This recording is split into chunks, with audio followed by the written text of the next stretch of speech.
Patuloy ang paghaharap natin sa mga hamon ng bayan.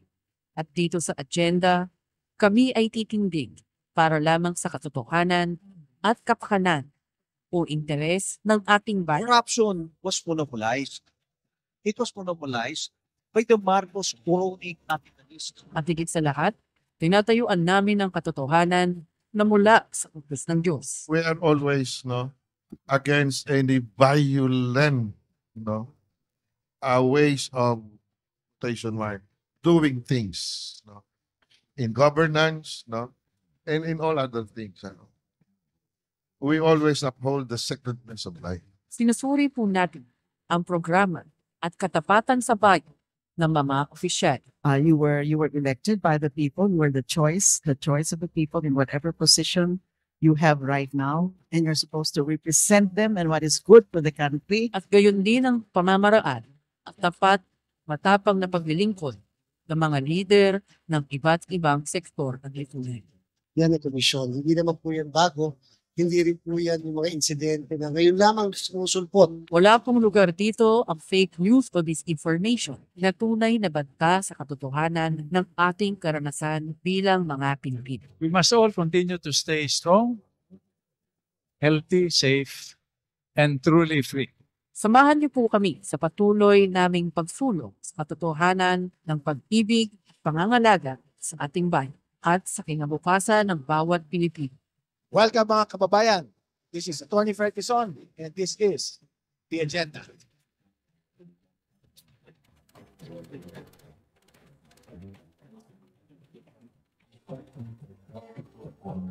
Sa panahon ng pagdududa at kawalang katiyakan, isang tanong ang patuloy na bumabalik sa isipan ng mamamayan. Paano nga ba natin mabawi ang tiwala ng publiko? Tiwalang bumubuo ng liderato, tiwalang nagpapalakas ng mga institusyon, tiwalang nagbubuklod sa ating bayan. Ngayon, binubuksan ng The Agenda Forum ang isang makabuluhang talakayan tungkol sa katapatan, pananagutan at paglingkod ng may integridad. Sapagkat ang tiwala ay hindi lang hinihingi, ito ay pinapatunayan, ipinaglalaban at ipinapakita sa gawa.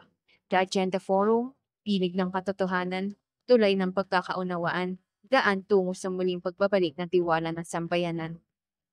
Welcome to the Agenda Forum, presented to you by Everything for Good, at the same time in partnership with Impact Publishing. May tiwala ka pa ba sa ating gobyerno? That's a good question. Maraming mga data tayo naririnig. Is it believable? Is it accurate? O ginagawa tayong utu-uto sa mga bagay na may katotohanan nga ba? Sa araw na to, pag-uusapan po natin how to restore public trust in the institution. Nire-restore lang ang mga bagay na nasira. Walang nire-restore gana. So the government is now challenged. The agencies are losing confidence in leadership and governance. And that's why today is very timely and necessary. Ng public trust concept ay bigyan natin ng linaw. How can trust be rebuilt? And then joining me on my right side, as you know, hindi na kailangan masyadong ipakilala pa. The man, the myth, the legend ng Counterpoint. Former Chief Presidential Legal Counsel of the Philippines, very seasoned lawyer, Attorney Sal Panelo. Magandang umaga, Attorney. Magandang umaga, Ricky. Hindi naman naging Ricky na si Past G. And of course, kasama natin si Professor Guido David. He's a full-time professor in the UP Diliman for the Institute of Mathematics. Director ng Diliman AI, Chief Data Scientist, Capstone Intel Corporation. Magandang umaga, Prof. Yes, good morning. Umpisahan ko na sa'yo, ha? Also Okta Research. Yeah, Okta Research. So, and Okta Research daw po sa kanya. Let me begin with the first question. Is the government giving accurate data? And what's your viewpoint pagdating sa data transparency? Very good question. I'm not part of government, so to be transparent, though I teach sa state university, I don't have access to government data. So is government giving transparent data? I can't answer that wholly, pero what I can say is data is very valuable. Kasi ako, basically, my profession is a data scientist. So pag mali yung data, garbage in, garbage out. We can't make meaningful assessments or insights from bad data. So that's what I can say. Yung mga naririnig nating datos or nakikita natin or pinapublish, generally as a data scientist, I take it with a grain of salt. So kung baga, you don't accept everything 100% na nakikita mo. Yung training ko is to verify data through my own research. And that's not something easy to do, syempre. Yes. Pero how do you rate, no? The trust rating ngayon. Ano bang level ngayon ng public trust when it comes to key institutions, lalo sa mga ongoing issues? Okay, and I'm not basing this on one survey. And generally, alam ko si Attorney Sally even mentioned na he doesn't trust surveys, and I don't blame him for that. Especially pag nakikita natin sa surveys, iba-iba yung results na lumalabas.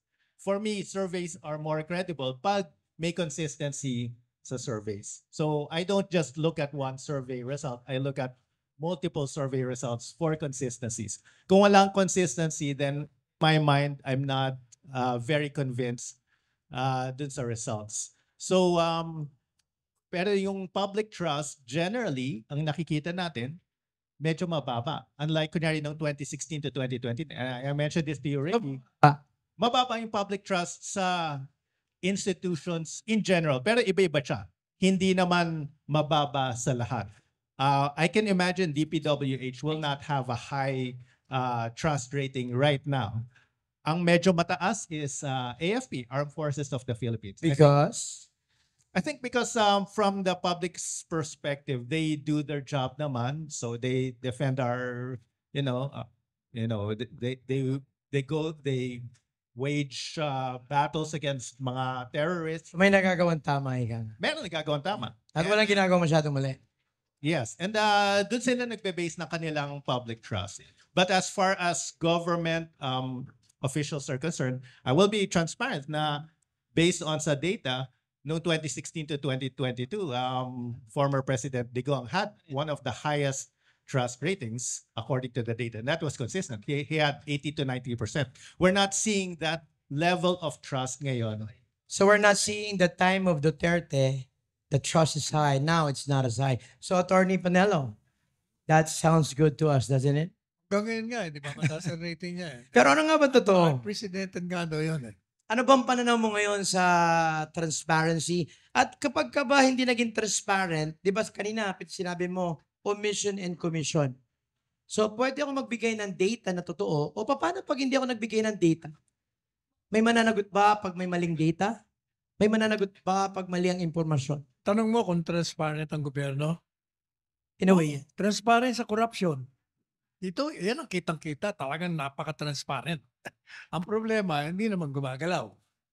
Kaya nagagalit ng tao. Ano bang inaasahan natin gumalaw sa nangyari ngayon? Aba, di ba ang gusto ng tao?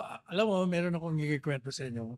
Batin po ako ng wake ni Eduardo Ermita sa ni Susan Oven. Gabi-gabi ako nandun eh. Ang feeling ko kasi kung pupunta ka sa wake, meron kang kaibigan, you can miss birthdays and weddings because those are happy times. But during time of grief and sorrow, kailangan nandun ka. Yan ang kailangan ng pamilya. Kaya nagtataka sila. Yung anak ko, tinatanong, ba't araw-araw ka dad nasa ano? Di sinabi ko sa kanya. At palagay ko, yun ang magandang attitude. Kasi yun ang kailangan. Ngayon, dahil yung dalawang dalawang kilala sa lipunan, ang daming tao. And every night, sa mesa, pag during, kakain kayo.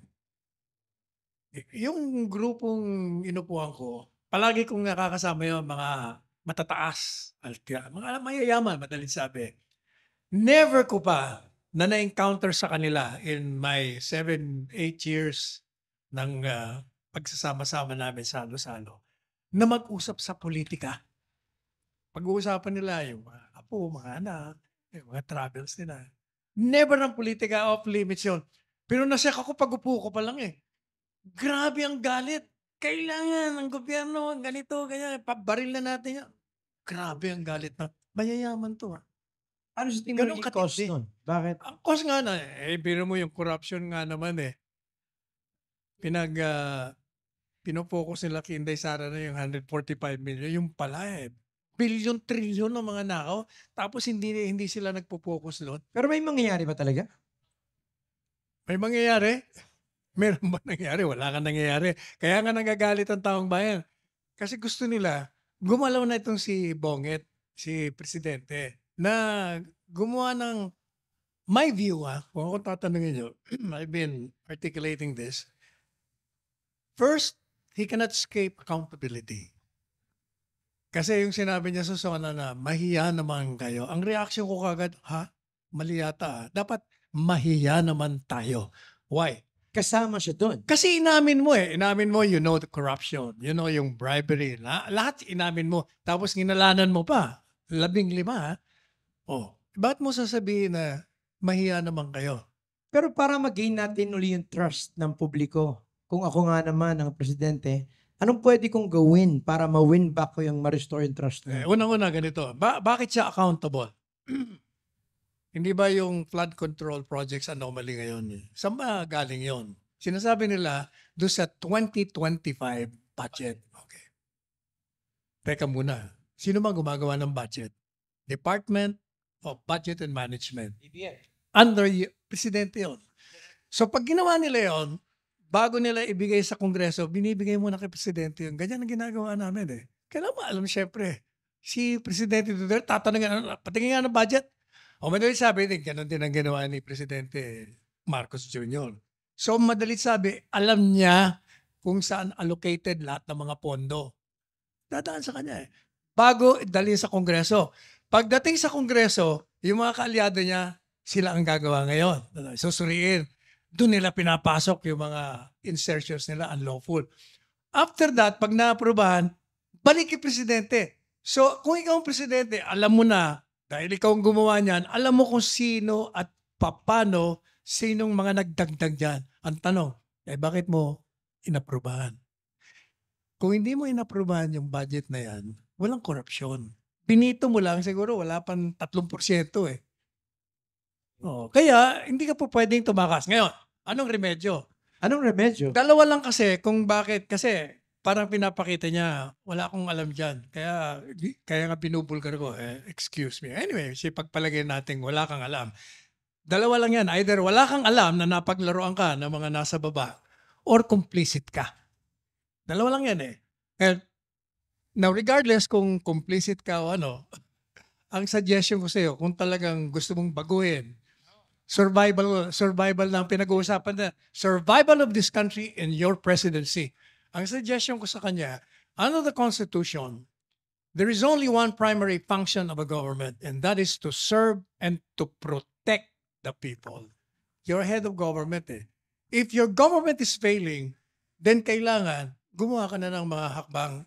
May constitutional basis naman. Mag-declare ka ng revolutionary government. Bakit revolutionary government? Pag nag-declare ka kasi, you can abolish Congress. Legislative power belongs to you na. So, wala ka ng problema. Pwede mo na ipakulong lahat. Alam mo na naman kung sino Ngayon, pinapadaan mo pa sa investigasyon. Pero bakit ikaw nakakaisip niyan, sila hindi? Hindi.